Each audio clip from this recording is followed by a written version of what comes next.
Now, all that notwithstanding, I know our parliamentarians are up to the task. Yeah.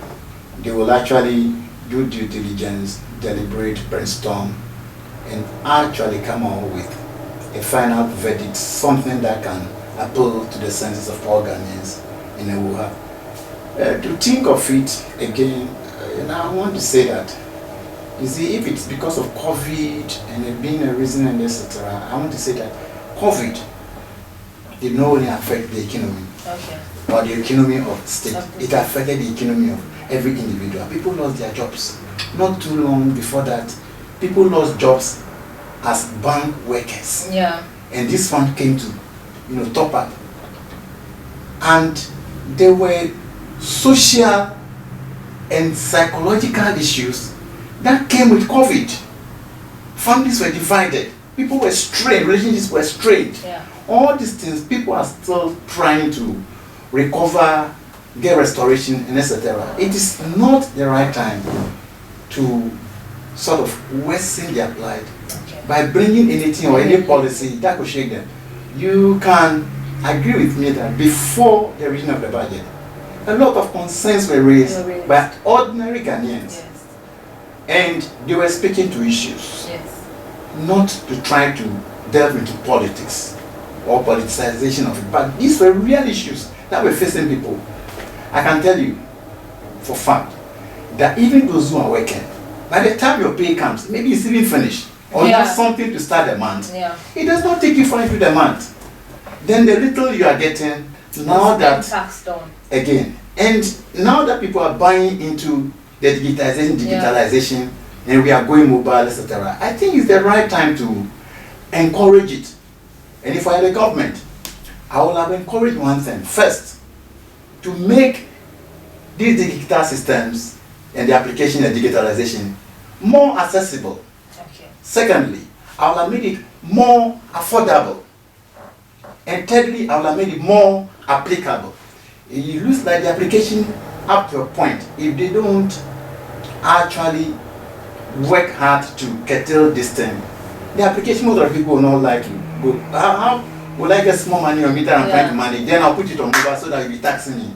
I will not do it. That's what every ordinary Ghanaian is talking about. Now, talking about the absurdity, you see, only few Ghanaians are taxed. Yes. And most of them who are taxed are the people who are in the formal sector of the economy.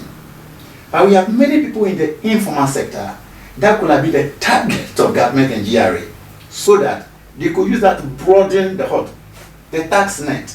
You understand me? If you have a broad base, it means more people will not be bringing, and they could have made more money out of this. I'm thinking they can think again into this, and bring better measures that will appeal more to us. So we need to do with the ambiguity, we need to do with the absurdity, because few people are being taxed, and if this thing is applied, those people are the ones who are going to be affected more, because the money comes to them, and they are the one who intend send the money to others. You understand this? Yes. And before it gets to the others, it's being taxed again. It means the tax burden on them is being increased, and it will worsen their plight. But don't you think that because the cessation of the toll booth, the monies that they were taking from the drivers, not most Ghanaians are not using vehicles. We bought vehicles, and even some is not for us, we just drive it for people. And almost 90% of Ghanaians are using the mobile money. Everything you want to do, when you even go to a restaurant to buy food, you use mobile money. Most Ghanaians use mobile money. So they are rather using the toll booth on the mobile. On a funny side, one comedian just put it across. He said, "I salute you, Mr. Finance Minister. You've taken away the toll booth. Hey, Yeah. I check you, I salute you. I thank you so much." Then he finished and he said, at E-Levy. Yeah. Then It's like they are imposing the toll booth then on he the started the calculation. He started the calculation. He did the calculation and ended up saying that, the toll booth he pays is 1 Ghana. So he has dashed in the 1 Ghana, and at the end of the day, with the E-Levy, he's going to take 35 Ghana for him. Yeah. Thank you, Mom. And then he ended. That is, in short, the narrative about what is actually happening. And with that, it's a policy. But like someone said, whom am I? Whom am I? But we all know, we all know, I'm a Ghanaian, you're a Ghanaian, but Yes, we yes. all know that, if the government is imposing something, we all know this is why they are doing it. It's because there is no toll. Monies won't be paid to the toll, so they are rather imposing it. And we all use Momo. I use Momo, use Momo. My mother uses Momo. Everybody, my bosses use Momo. And everybody use Momo. So, and day in, day out, we use Momo. So I'll send, once in a while, I'll send money to my friend, I'll send money to my mother. As you said, you've been sending money to your grandma. So eventually you send money. So you get to pay. If you don't, Let me tell you something about that. There are two things I will tell you about that. Okay. In the first place, you see, tax administration goes with a lot of things. Okay. The administration, the collection, looking at its effectiveness, okay, and all that. You have to really look carefully at it and then see how it will bring about social impact, the economic impact, the environmental impact, all that it will bring at the end of the day. Put all together to look at the decision to take in the interest of the people, though you are trying to help them. Secondly, about tax again, you want to look at alternatives. Now, looking at the alternatives here has to do with, well, if we do it this way, what will be the implication? How will it affect them? What will be the result? Is it going to help the system? You have to do it. Why now stop taking the toll and then send it here? Somebody will have to speak to the issues. That's the first one. I want to talk about law at the second issue. okay. You see, every law is good if it is applicable. Every law is good if it comes to help the people that it affects. You see, laws should be good because they are supposed to have intended purposes that they want to achieve. If the ordinary man for whom you are making the law is not going to benefit at the end of the day, but is rather going to worsen the society, then why the law? So that by then itself is a policy, it's a law. That you have to have. The budget is always a law. Yes. So first I'm talking about tax administration, how it is done. You have to look at alternatives because those alternatives, if they are the better options, you better go for them. You just don't choose things for choosing sake. You have to study, see trends, how things go. That is why a government is in place because it's supposed to be multifaceted. Okay. He's thinking of the economy, he's thinking of social life, he's thinking a lot of the environment, everything put together. So in applying laws or trying to bring policies, you must weigh all those things. The social impact, the environmental impact, all that put together, and you see at the end of the day. And I'm still talking about the COVID because the COVID didn't affect only government. Yeah. It affected lives. People are still trying to recover. You understand me? So the timing should be said that people are encouraged to continue to live and to continue to do the things they have to do. So the application here for me, they will have few challenges because a lot of Ghanaians are really, really boiling. They are really, really boiling. You have to be on the ground, dealing with the ordinary man to know what's going on. I want to know your concern on this. The budget was just released and coronavirus came boom. Last year, we didn't much celebrate Christmas. And let's look at this year's Christmas. Christmas for 2022 budget with a little bit of COVID-19. How is it going to be? With the COVID-19, my prayer is that we should understand that this COVID is not over. Okay. If you listen to news, currently in the Europe, EU, some countries are still having upsurge and we need there to be very careful. Now, with the concerns from the budget, I know that that will settle in connection with all the concerns that have been raised. As Parliament is debating today, it will take them maybe a week, at most 2 weeks to actually pass the budget or not. So I know that something good will come because I trust those people in Parliament are able, both majority and minority, I trust them. I have friends among them and I know that they are going to speak to the issues and come up with the best. Ghanaians should actually support them with prayer. And that having been done, I know that the budget should pave way for people to actually get their recovery in terms of how they celebrate Xmas, because Xmas is an important event. Yeah, it's a big festival for Ghanaians. The birth of Jesus, that brought us hope, the whole world. I mean, we sinned and we were in darkness. We lost hope. There was hopelessness. And who would die for the sins of what? Anyone at all. No one would do it. But this man was born purposely to come and go through that. So the event in itself is such a glamorous, important one that we needed to really celebrate. But whether we're celebrating in the street or in the room, it should be celebrated with peace of mind. If the budget speak to important issues and it's not coming to worsen our plight, we are having peace of mind, we are having sound mind, we are happy actually celebrating. Even though you are celebrating in your bed or sitting down in your room doing it, you have peace of mind. So the peace of mind is what the peace of mind is very important, and I want the doubt to settle concerning the toll issue. Not thinking about E-Levy in 2022 that hey, Christmas is just the corner. First January that we are going to start in the dark. And also, whilst we make sure that we actually continue to observe the protocol, we should also have a healthy body. Yeah. You see, to enjoy it, because sickness is not a good thing. If you are sick, celebrating, I think you really. Okay, so let's dive into some entertainment. Are you a fan of music or something else? Well, I'm a fan of music, but it depends on the type of music. Okay. And sometimes I watch boxing. Like my good friend has won the, what is his name? I know what's boxing. The Dugby. Okay. Dugby, that you don't know him? No, I've heard of him. I think I've watched his match. I really watched this one. A very important one. Let me tell you, I went to an interview into the civil service. And one of the questions they asked me, because they were not getting the question to ask me to get me, they asked me about him. They said, well, you see, this young talented man doing so well, how do you think of him? And I was like, in the first place, you see, he brings hope to the youth. Yeah. The youth can actually target something and do, and actually make a name. Yeah. It's the right thing to do, not any of the dubious type of job that people try to do. And I'm really into it. Secondly, you see, economically, he's able to plan and then work for a future that is sustainable. But guess what?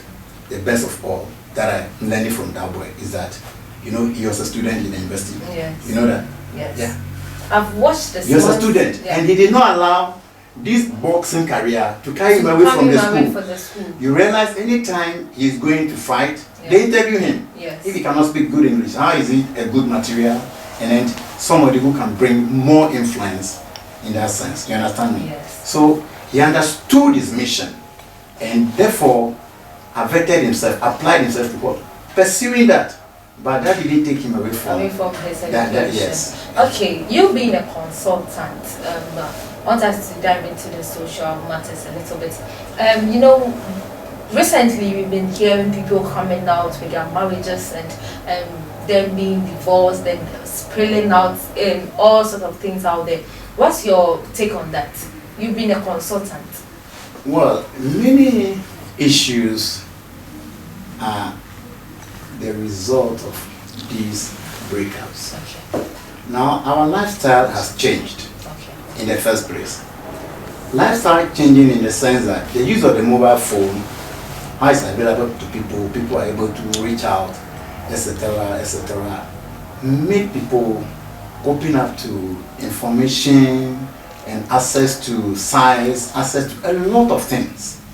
Let me tell you one thing people are dumping on the internet now. A lot of pornographic. Okay. And accompanying that is some of the relationship issues that are being promoted because of the internet and many sites over there, or the social media platforms. Now, those connections sometimes divert people's attention. Okay. Instead of seeking after the important things, maybe you're a married person, but you're on the Facebook and somebody is always connecting to you, it may end up you even losing sight of the important things that you are in to call marriage.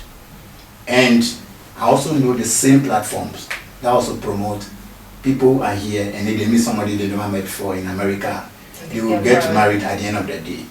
So these social platforms are promoting two things. One, the good, like supporting business, etc. Promoting marketing, branding, all that is good for that, but also serving that purpose. So with the social issues, these partially account for. But who is a purposeful person, purpose-minded person who would like to go into a marriage, see all sort of flamboyancy with which they enter it, and at the end of the day want to break up? These people are also called celebrities. So they think, I think they think when something is going wrong on their side, they should let their fans or someone hear about it. I don't know if you've heard of the latest one with Naya's and her husband. They met on social media, as you said, and the man came down for them to get married, and now their marriage is sinking, and it was out. Everyone was talking about it. So how can we solve that? And you being a celebrity, how can you hold back your anger when you, maybe your husband, because according to her husband was the first person to take the issue on social media. She was a celebrity, but she didn't want to take the issue to social media, but the husband took it to social media. How can a celebrity handle his or her anger when this thing happens in a marriage? I think you said it. You really said it all. Okay. The exposure to the media. And I said, who would like to go into a marriage with a flamboyancy and all the things that go with it? At the end of the day, break it. It will be a waste. You see, marriage itself is founded in God. Okay.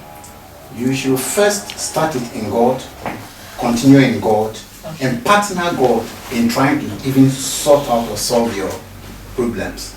See, you need to know the purpose of marriage. And having that purpose, when you go back and maybe you are offended, something goes wrong, you equally need to go back to this source to actually ask for guidance. Anger, yes, the Bible says, be angry and do not sin. Do not let the sun set on anger. Secondly, the Bible also says that anger rests in the bosom of fools. It means if you allow anger to settle in your bosom, sorry to say you are a fool. I'm not saying the Bible says it. You understand me? So with that, as someone who had a counseling background, I would say that, you see, when anger comes, you need to be able to manage it. Okay. Learn to talk to the right people when you're angry, or when you're angry, do not take important decisions at that time. Let time take care of whatever is happening, and you know that at the end of the day, your emotions that is steadied will calm down, and then you begin to think properly. Let me tell you, I have an issue right now that I'm settling on one of my pages. That platform is for Romance Lifestyle and Counseling Center. That's how we call it. It's on WhatsApp. And what we do there is, we encourage entertainment, everything, but above all, we are for romance and lifestyle issues. Okay. So this case came before me, and I asked her permission. She said I could publish it on the platform, so I can talk about it here. Now, she was that young, and then met this young man who put her in the family way. Now, soon after the delivery, he left and went to marry another woman. Wow. After about 5 years, he's now coming back, begging the lady first to come for his child and then to come back for her. So the lady is asking for help. What should I do? And I put things before her. So what actually informed his decision to leave the mother together with the son in the beginning? What has actually transpired? What does this mean that he's now coming back for them? This, if you think about it, what I've told you, that time will take care of some of the issues. So that word time, I'm actually appealing to self-control. You see, Bible says what? The one who is without self-control is like a broken wall that has what? Everything running over it. You have a broken wall as a city, everything can come in. So self-control is needed at every time, especially at the time that you think you are angry. You need to try to get over yourself in the midst of it. It's not like I'm such a special person or angel, but this is what the Bible says. And in society, as men, you will surely and surely do what? you surely need something like that. You need to prepare your mind that one day you need to forgive someone. You need to exercise patience. You need to get over anger. That's what the Bible says. Be angry and do not sin. The Bible says don't get angry. Be angry and do not sin. So with that, I want to say that men as we are, the Bible says we are still striving against sin and what? Bloodshed, according to the book of Hebrews. You will meet it, so you better prepare your mind to forgive someone. And the words of it, people don't hurt you if they are not that close to you. Yes. It's the people who are close to you that you think you love so much, you could share with them. You think, yes. You share with they are the one who hurt you most. For that matter, I will pray everyone, if you are in a relationship, you need to ask for more grace to be able to deal with the things that will put you off. Marriages could be managed if we are able to manage our anger, if we are able to manage some of the pieces of information that reaches. Because people will tell you all manner of things. You should be able to manage them. You should be able to manage them. We meet things daily. I'm a man of, I can spend 48 hours in a day on social media. And I know every corner, everything that happens. That transpires them. And I take time to encourage people, advise them, some counsel them. Because people have all manner of things on the internet. Yeah. So we need to really enjoy from social media, benefit from it, but we should be aware of the vices, the challenges. Be mindful of it. Yes, all these things. Because Bible says so. Be sober, be vigilant. Because of your adversary, the devil, was about like a roaring lion, seeking whom to devour. It means every second, every minute, every hour, the devil is just walking about, just making sure he devours somebody. If you are not sober, if you are not vigilant, watchful, you could be taken in it. I pray that all marriages, even if they are broken, could be restored. Amen. And then there will be peace, there will be order. Dr. Maglo, thank you for coming. God bless you. And thank you for your advice, explaining much on the budget to us. Yes. And also advising us the Christmas day. But you didn't talk about Golden Vision. We will enjoy it. Okay, so you didn't talk about Golden Vision. You still come. You still come. You Yeah. still come. You still come because now we are building. I was here for an exclusive interview with Mr. Solomon Tamakulu, CEO of Golden Concert TV and Advert Center, or sounds your auditor. And I have no money a day to make in ABC. But also subscribe and not subscribe. And mamma, no, I share. Oh, I say, Sabi, so now the active comment session. Your next interview, no, maybe some one to once a papa a year. As like I say, on common, me cameraman, the CEO, manager, Obibia, or Papa and Joas, like I said, so and come on, say, Munna, boy, a man to make no echo. Yes, like I said, so and come up, me proud sponsors, Queen Basti Foundation, and an teas, boutique, and cosmetic. Ane akusia spakos ma monitia